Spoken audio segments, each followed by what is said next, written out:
साथ आपके junior engineer बनने की शुरुआत तो हो जाती है, मगर क्या आप लोगों को पता है कि जूनियर इंजीनियर की लाइफ कैसी होती है? तो चलिए आइए आज के इस वीडियो में बात करते हैं life of junior engineer after clearing the assessee JEE examination. तो एक स्टूडेंट की जो प्रोफेशनल शुरुआत होती है वो होती है डिपार्टमेंट सिलेक्शन से, जब उसका एसएससी जेईई एग्जाम क्रैक हो जाता है। काफी सारे डिपार्टमेंट्स आपको देखने को मिलेंगे एसएससी में, जिसमें से सबसे पहला डिपार्टमेंट है बॉर्डर रोड ऑर्गेनाइजेशन। अब ये जो बॉर्डर रोड ऑर्गेनाइजेशन डिपार्टमेंट है, इसमें सिविल के स्टूडेंट्स, इलेक्ट्रिकल के स्टूडेंट्स, मैकेनिकल के स्टूडेंट्स, सारे ही स्टूडेंट्स अप्लाई कर सकते हैं। इसी के साथ साथ जो दूसरा बेहतरीन डिपार्टमेंट है वो है सीपीडब्ल्यूडी। सिविल वालों का तो ये मोस्ट फेवरेट होता है, बट इसमें इलेक्ट्रिकल के स्टूडेंट्स भी एलिजिबल होते हैं। जो नेक्स्ट डिपार्टमेंट है वो है आपका central water and power research. अब ये जो डिपार्टमेंट है बेटा, इसमें सिविल, इलेक्ट्रिकल, मैकेनिकल सारे ही स्टूडेंट्स अप्लाई कर सकते हैं। बट हाँ, डिपार्टमेंट्स जैसे कि मैंने आपको बताया कि on the basis of your marks, on the basis of your ranks आपको मिलने वाला है। इसके अलावा एक और डिपार्टमेंट होता है सेंट्रल वाटर कमीशन, जिसमें सिविल के students as well as mechanical के स्टूडेंट्स दोनों ही एलिजिबल हैं। इसके बाद आपका आता है naval, mechanical electrical students eligible होते हैं। Farakka barrage, civil mechanical electrical students eligible होते हैं। मिलिट्री इंजीनियरिंग सर्विसेज, सिविल के स्टूडेंट्स, इलेक्ट्रिकल के स्टूडेंट्स और साथ ही साथ मैकेनिकल के स्टूडेंट्स एलिजिबल होते हैं। और इसके बाद एक लास्ट हमारा डिपार्टमेंट होता है एनटीआरओ।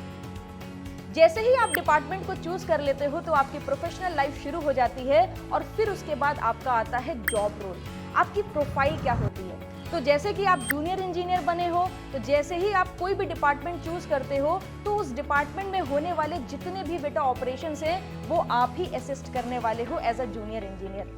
इसी के साथ साथ अगर डिपार्टमेंट में कोई नया प्रोजेक्ट आता है या फिर कोई प्रोजेक्ट एग्जीक्यूट करने वाले हो तो उस प्रोजेक्ट का एग्जीक्यूशन हो गया, प्रोजेक्ट की प्लानिंग हो गई, ये सारा का सारा काम जूनियर इंजीनियर का ही होता है। डिपार्टमेंट में जो भी गुड्स हैं उसका कितना स्टॉक बचा हुआ है, कौन कौन से बिल जाने हैं, कौन कौन से बिल पास करने हैं, ये काम भी जूनियर इंजीनियर का होता है। और एक junior engineer under the guidance of senior engineer काम करता है ताकि वो अपर लेवल पर जो भी ऑपरेशंस चल रहे हैं उसको भी सीख पाए। आफ्टर ऑल एक जूनियर इंजीनियर को जब प्रमोशन मिलेगा तो वो बनेगा तो सीनियर इंजीनियर ही।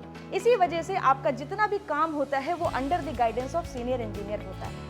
इसके अलावा अगर मैं बात करूं कि क्या सैलरी होती है, क्या पर्क्स होते हैं, स्पेशली अलाउंसेस की अगर हम लोग बात करें तो बेटा बेसिक पे प्लस अलाउंसेस को मिला के एक जूनियर इंजीनियर की सैलरी 35,000 रुपए से लेकर 1,12,400 रुपए तक वेरी करती है।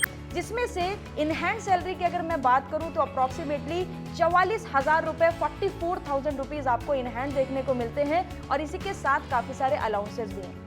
सबसे पहले अलाउंसेस की अगर मैं बात करूं, जैसे कि डियरनेस अलाउंसेस हो गया, ये सैलरी का ही बेसिक सैलरी का ही बेसिकली पार्ट होता है जो आपके इन्फ्लेशन रेट को मैनेज करता है। इसी के साथ मेडिकल अलाउंसेस आपको मिलते हैं। अगर कोई भी इमरजेंसी आ जाती है, कोई मेडिकल बिल आपका बनता है तो वो भी गवर्नमेंट आपको पे करेगी, आपको ये अलाउंसेस भी देखने को मिलता है। हाउस रेंट अलाउंसेस मिलते हैं जिसको हम अकोमोडेशन भी बोलते हैं, और इसी के साथ साथ ट्रैवलिंग अलाउंसेस भी मिलते हैं। एज अ जूनियर इंजीनियर आपको काफी सारी वर्क ट्रिप्स मिलती हैं जो कि कंप्लीटली फ्री होती हैं, क्योंकि ये सारा का सारा पैसा गवर्नमेंट पे करती है। तो आप फ्री ऑफ कॉस्ट अपने वर्क के लिए वर्क रिलेटेड ट्रैवलिंग करते हो और वो एकदम फ्री ऑफ कॉस्ट आपके लिए होने वाली है। इसके अलावा भी काफी सारे एक्स्ट्रा अलाउंसेस आपको देखने को मिलते हैं, जैसे कि पेड लीव्स हो गई, पेंशन हो गई, और भी काफी सारी सर्विसेज आपको देखने को मिलती हैं। तो होपफुली आपको ये सारी बातें सुन के थोड़ा सा तो मोटिवेशन मिला ही होगा।